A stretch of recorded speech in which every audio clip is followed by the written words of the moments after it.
번째 이슈로 한번 넘어가 볼까요? 여러분 보시면서 구독과 좋아요, 알림 꼭 부탁드리도록 하겠습니다. 자, 지금 윤 대통령이 조금 전 헌법재판소에 출두를 해서 지금 이런저런 지금 진술을 하고 있습니다. 지금 감독님 한번 보여줄까요? 윤 대통령이 지금 나가서 진술을 하고 있는데, 자, 이 윤 대통령 아까 제가 소개해 드린 대로 본인이 이제 간단한 발언을 했고 대리인 측의 발언이 있었습니다. 아까 쭉 이야기한 대로 지금 그동안 알려진 여러 가지 어떤 상황들에 대한 것들을 다 부정하는 그런 지금 대리인 측의 지금 이야기가 있었고요. 국회 측에서는 오늘 이렇게 이야기를 했습니다. 오늘 국회 측, 즉 이제 이거는 정청래 측이죠. 내란과 폭동이 이 땅에 발붙이지 못하도록 현재 신속한 파면을 기대하고 촉구한다 이렇게 이야기를 했고요. 또 정청래는요. 지금까지 내란 사태를 저지른 것에 대한 반성과 성찰, 대국민 사과를 기대한다 이렇게 이야기를 했고 그러면서 이번에 이 대통령이 나와서 이렇게 하는 것은 지금까지 저질러 온 이 사태에 대해서 아주 깊은 성찰과 최소한의 반성의 뜻이라도 볼 수 있으면 하는 기대를 해본다. 뭐 이렇게 이야기를 했지만 또 대통령이 저렇게 부인하는 이야기를 하면서 또 태도가 많이 달라졌다. 이런 이야기가 나오고 있습니다. 자, 아까도 우리가 이야기를 했지만 대통령이 지금 헌재를 공수처 수사는 이제 거부를 하면서 네. 헌재에 나와서 계속 하겠다는 것은 아무래도 여론전을 지금 본격적으로 하겠다. 뭐 이런 뜻이겠죠. 그렇죠. 예, 이제 매번 출석하겠다고 하니까요.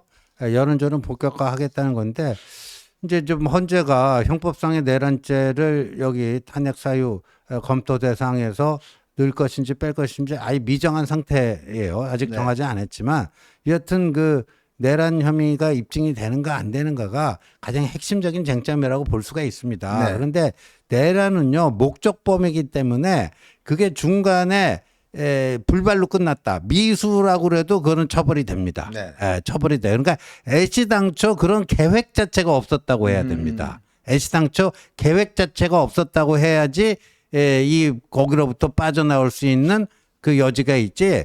계획은 있었는데 이 실행이 안 된 거 아닙니까? 그래도 그럼 내란 미수로 또 처벌을 받아요. 네. 그래서 그 저런 식으로 이제 전체적으로 이제 그 뭐 한 것 같은데 아까도 말씀드렸지만 좀 보세요. 싹 다 잡아들여. 국정원에도 대공수사권 줄 테니까. 그 누구죠? 홍장원 국정원 1차장. 네. 진술이 있어요. 윤 대통령이 직접 전화해서 그랬다는 거 아닙니까? 네. 조지호 경찰청장에게는 여러 차례 얘기를 했잖아요. 맞아요. 국회의원들 빨리 저거 다 끌어내라. 그다음에 곽종근 특전사령관, 이진우 수방사령관, 그다음에 그 방첩사령관 여인영. 네. 뭐 이렇게만 해도 5명이에요. 네. 이렇게만 해도 5명이에요. 그럼 이 사람들이 증인으로 나오면 이제 윤 대통령하고 얼굴 붉히면서 진실 공방을 할 거 아니에요. 그게 일단 23일에는 김영현이 만약에 나온다면은 그 포고령 1호와 관련해서 윤 대통령과 어떤 게 진실인지 그걸 놓고 또 약간의 뭐 서로 간에 그 주장이 있을 수 있고요. 네. 근데 그 정도는 괜찮다 치는데 지금 제가 얘기한 이 5명 있잖아요. 윤 대통령으로부터 체포 지시를 직접 들은 사람들. 네. 이 사람들은 헛걸 들은 거라는 거죠, 지금. 윤 대통령 그러니까 주장은. 지금 사실은 이게 이제 여러 명이 똑같은 진술을 하게 되면 아무래도 재판부 입장에서 보면 네. 거기에 신뢰를 가질 수밖에 없고. 그렇죠. 그리고 이게 모든 걸 이렇게 대통령이 다 부인해 버리면 아예 이제 이게 대통령이 과연 진실을 이야기하고 있는가에 대한 아마 재판부의 어떤 판단이 우려가 있을 겁니다. 이건 너무 이게 지금 뭐 진짜 한동훈 우원식 체포 진짜 아니 당시에 체포조까지 다 운영이 됐다라는 거는 이미 다 관련자들의 증언을 통해서 다 나왔잖아요. 그리고 포고령도 뭐 실행할 계획이 없었다? 아니 포고령 그러면 왜 만들었습니까? 아니 그렇죠. 포고령 만들었잖아요. 만들고 지금 좀 전에 아까 기사 보시면 알겠지만 김용현이가 그 포고령 만든 노트북 작성자한테 김용현이 저 망치로 다 부숴버렸다라고 이야기를 한 거 아니겠습니까? 그럼 저 사람들은 다 거짓말하고 있는 거예요? 그러니까 왜 그냥 작성만 하고 실행할 생각 없었다는데 그건 왜 그 포고령 그 파일이 들어있는 노트북은 왜 망치로 부수나요? 그러니까 이게 지금 저는 변호인의 전략이 모르겠습니다. 이게 과연 국민들에게 이게 이제 아마 오늘 오후가 되면 이게 동영상이 아마 공개가 될 겁니다. 무슨 동영상 이게 말씀하신 뭐냐면 거죠?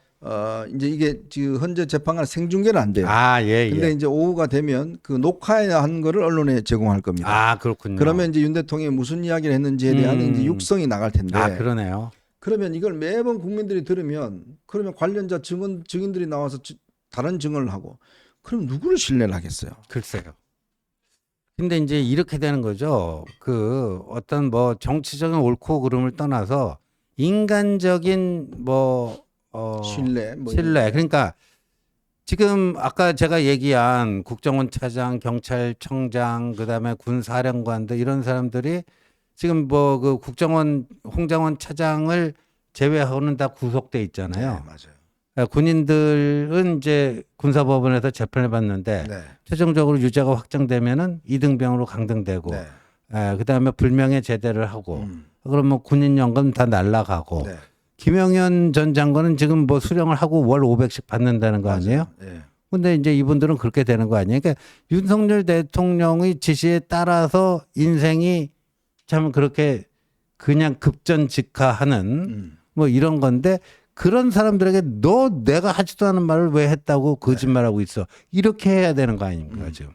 그러니까 이게 이제 지금 국민들이 이런 사실들을 다 이제 언론을 통해서 직접 보게 되고 하면 이제 국민들도 판단을 내리실 거 아닙니까? 네, 누가 거짓말을 하고 있는지. 그렇죠. 그러니까 정치적 옳고 그름의 문제가 아니라 인간적인 최소한의 그 도리의 문제가 될 것 같아요. 사실 뭐 지금 저렇게 네. 되면 모든 자기가 부하들하고는 완전 척지는 관계가 그렇죠. 되잖아요. 예. 김용현부터 시작해서 그렇죠. 포고령 관련해서 예. 이 포고령도 굉장히 중요한 지금 내란죄 구성 요건이기 때문에 그러니까 사실은 굳이 예를 들어서 지금 이 밑에 있는 사령관들은 자기 죄를 약하게 하려면 굳이 이런 증언을 할 필요가 없어요. 그렇죠. 그러니까 이게 증언을 해서 유리한 게 아닙니다. 그 증언을 해서 불리한데도 증언을 한 거잖아요. 네. 그거는 진술이 신빙성이 더 높은 거예요. 그렇죠. 즉 자기가 불리함에도 불구하고 한 진술은 그 진술의 어떤 신빙성이 더 높은데 이제 그렇지 않는 거는 지금 이제 굉장히 어려울 게 아니겠습니까? 그렇죠. 근데 과연 모르겠습니다. 저게 윤 대통령이 매번 나와서 저렇게 이야기를 하면 부정선거 이야기를 하는데 이 부정선거도 지금 증거를 제시 못하고 계속 말로만 할 경우에 네. 저게 과연 국민들에게 신뢰를 받을 수 있겠냐 하는 부분이에요. 오늘 그 배지단 변호사가 얘기한 거 하나 까였잖아요. 주한미군이에요. entirely false예요. 그 완전한 거짓이다. 그 하나 이제 그렇게 됐잖아요. 탄핵돼 버렸잖아요. 네. 글쎄 이게 참 제가 볼 때는 이런 지금 대통령이 계속 나와서 하는 전략을 뭔가 국민들에게 알려주기 하는 전략인데 문제는 그러면 같은 증인들이 동일한 어떤 말로 해야 되는데 최상목 나와서 딴 이야기하고 최상목 지금 대행은 본인이 분명한 그 문건에 비상입법기구라는 게 있었다는 거 아니겠습니까? 그렇죠. 비상입법기구라는 네. 말 자체가 명시적으로 있었다고 지금 다 확인이 되거든요. 근데 또 김용현 측에서는 또 말을 바꿔요. 그게 아니가 뭐 다른 말로 뭐 바꾸는데 이게 지금 점점 자신들의 혐의를 좀 줄이기 위해서 지금 말을 바꾸고 있는 거잖아요. 네. 이렇게 돼서 그래서요. 지금 이제 증인 채택이 다 그 끝난 건 아니거든요. 네. 그 비상입법기구는요. 나중에 최상목 권한대행을 증인 채택할 수도 있어요. 그럴 수 있죠. 네? 최상목 권한대행. 근데 최상목 권한대행이 자기가 받은 A4 용지 한 장을 수사기관에 제출을 했고 네. 그 내용이 김영현 공소장에 그대로 담긴 것으로 보여요. 네. 그 세 가지입니다. 예비비를 빨리 확보해라. 시급히 확보해라. 국회에 들어가는 기재부에서 오케이를 해줘야지 국회로 들어갈 수 있는 국회 운영 자금 뭐 할 거 다 끊어라. 국회로 들어가는 건 다 끊어라.